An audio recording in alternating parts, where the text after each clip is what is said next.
Most people assume a country's capital is also its biggest city. But if you look at the map, that assumption breaks almost immediately. In most countries, the largest city is somewhere else. Not because the capital failed, but because it was never designed to grow that way. Capitals are chosen, while big cities emerge. And geography decides which one keeps expanding. This channel isn't about headlines or opinions. We look at how geography quietly shapes outcomes, over time, and across space. That's what we do here. When people think about importance, they usually think about size. Tall buildings, dense populations, busy streets. So it feels natural to point at the largest city and call it the capital. But on the map, the place with the most people is often not where power sits. Sometimes the capital is nearby. Sometimes it's deliberately set apart. Smaller, quieter, less connected to the flows that drive growth. This confusion happens because we imagine power as something that expands. But political power doesn't work like markets. Markets grow by taking risks. Governments survive by avoiding them. That difference shapes where capitals are placed. Most capitals were selected deliberately. Not to attract people. Not to dominate trade. But to reduce pressure. They were placed where governing could remain stable over time. Central enough to reach, but distant enough to resist being pulled by any one region. That's why so many capitals sit inland. Away from major ports. Away from coastlines. Away from the strongest currents of commerce. Trade creates momentum. And momentum is difficult to control. Big cities grow where movement concentrates. Where rivers meet the sea. Where trade routes overlap. Where opportunity multiplies faster than it can be managed. These cities are not planned to become large.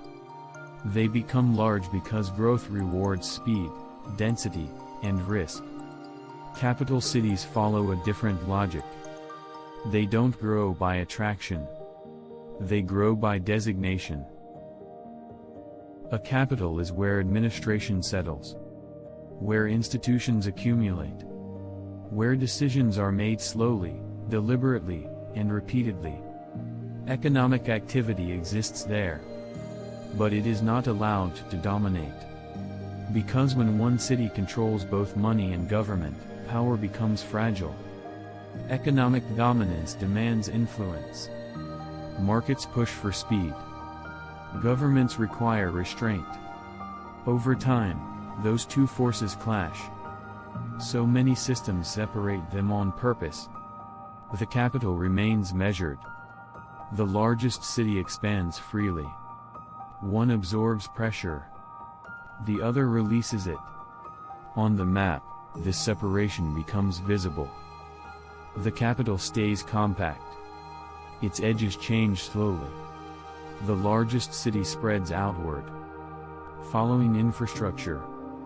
Following migration. Following trade. People move toward opportunity. Not toward administration. Infrastructure follows commerce. Not political buildings. As decades pass, the gap grows wider. The biggest city becomes louder. Faster. More volatile. The capital stays quieter. Slower.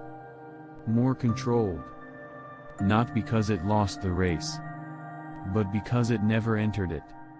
Capitals are not designed to win growth competitions. They are designed to survive them. The strongest capitals are often the ones that resisted becoming great cities. They traded expansion for endurance. Visibility for control. Growth for stability. Geography makes that choice possible. By placing power away from the forces that amplify change. Where growth is constant. Where movement never stops. those places rarely stay manageable. So governments step aside and let cities grow where growth belongs. The world rarely works the way it appears on the surface. What shapes outcomes is usually hidden in systems, structures, and geography. On this channel, we break down those systems. Slowly, clearly, without noise. If this way of seeing the world is new to you, subscribing now means you won't miss what comes next. This is Behind the Map.